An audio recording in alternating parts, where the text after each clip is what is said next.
আসসালামু আলাইকুম। সম্মানিত মালয়েশিয়া প্রবাসী, মালয়েশিয়ার মুয়ার জোহর প্রদেশে পাসপোর্ট সেবা প্রদান সংক্রান্ত জরুরি বিজ্ঞপ্তি ঘোষণা করেছে বাংলাদেশ হাই কমিশন কুয়ালালামপুর। বিজ্ঞপ্তিটি আমি পড়ে শোনাচ্ছি আপনাদেরকে। মালয়েশিয়ায় বসবাসরত সকল প্রবাসীদের সদয় অবগতির জন্য জানানো যাচ্ছে যে মালয়েশিয়ায় অবস্থানরত বাংলাদেশিদের সুবিধার্থে বাংলাদেশ হাই কমিশন বিশেষ ব্যবস্থাপনায় মুয়ার জোহরবার প্রদেশে ই-পাসপোর্ট আবেদন গ্রহণ হাতে হাতে পাসপোর্ট ডেলিভারি সার্ভিস প্রদানের সিদ্ধান্ত গ্রহণ করেছে।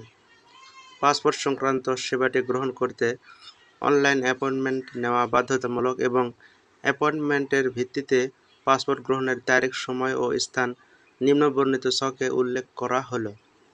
স্থান: মুয়ার জোহর বারো, আবাং আলী গ্র্যান্ড ইভেন্ট স্পেস, মুয়ার জোহর বারো। সময় ও তারিখ: 23 ও 24 আগস্ট 2025 অর্থাৎ শনিবার এবং রবিবার। সময়: সকাল 9:30 থেকে বিকাল 4 পর্যন্ত।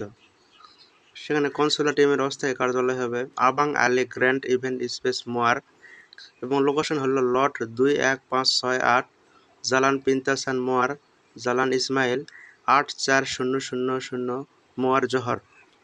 এই লোকেশনে আপনারা গ্রাফে সার্চ করলে পেয়ে যাবেন। এবং অ্যাপয়েন্টমেন্ট গ্রহণের শেষ তারিখ হবে 20 আগস্ট 2025।